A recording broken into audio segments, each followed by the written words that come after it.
छत्तीसगढ़ में आदिवासी आरक्षण का मुद्दा गरमाता नजर आ रहा है। अब राज्य सरकार ने आबादी के हिसाब से आरक्षण देने का फैसला किया है। इस फैसले के तहत राज्य में आरक्षण की लिमिट अब 81% तक हो जाएगी। इसके लिए राज्य सरकार ने विधानसभा के विशेष सत्र में विधेयक लाने का फैसला किया है। 2 दिन का ये विशेष सत्र 1 दिसंबर से शुरू होगा। ये विधेयक पारित होने के बाद राज्य के आदिवासियों को 32% आरक्षण मिल सकेगा। वहीं SC/ST के लिए 27% आरक्षण निर्धारित हो सकती है। इसी तरह सामान्य वर्ग के लिए EWS कोटा के तहत 10% आरक्षण का प्रावधान होगा। इस विधेयक के विधानसभा में पारित होने के बाद राज्य में रह रहे सामान्य वर्ग के छात्रों के लिए केवल 19% सीटें ही बचेंगी। दरअसल हाल ही में सुप्रीम कोर्ट ने सामान्य वर्ग के गरीबों के लिए EWS कोटे को वैध करार दिया था।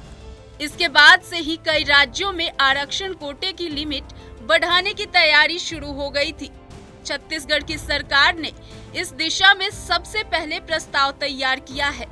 इस प्रस्ताव में साफ तौर पर कहा गया है कि आरक्षण राज्य में रह रहे लोगों की आबादी के हिसाब से होगा। अनुसूचित जाति एवं जनजाति के लोगों के अलावा समाज के अन्य वर्गों को भी उनकी आबादी के अनुपात में आरक्षण का लाभ दिया जाएगा। आधिकारिक सूत्रों की माने तो छत्तीसगढ़ में आदिवासियों को 32% आरक्षण दिया जाएगा। वहीं अनुसूचित जाति का आरक्षण कोटा 12% और OBC को 27% तक निर्धारित किया जा रहा है। इसी क्रम में 10% आरक्षण कोटा EWS कैटेगरी में सामान्य वर्ग को भी मिलेगा। ऐसा होने पर राज्य में आरक्षण 81% तक हो जाएगा। शेष 19% सीटों पर सामान्य वर्ग के छात्रों को मौका मिलेगा।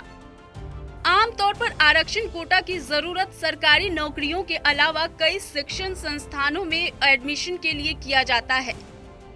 प्रस्तावित व्यवस्था लागू होने के बाद इन सेवाओं में सामान्य वर्ग के लिए अब केवल 19% जगह ही बचेगी। इससे पहले 2012 में छत्तीसगढ़ की सरकार ने प्रावधान किया था कि 32% आरक्षण आदिवासियों को मिलेगा।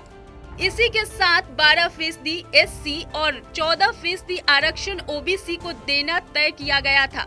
इससे कुल आरक्षण लिमिट 58% हो गया था। इसे हाईकोर्ट ने खारिज कर दिया था, जिसके बाद अब सरकार ने आबादी के हिसाब से आरक्षण देने का फैसला किया है।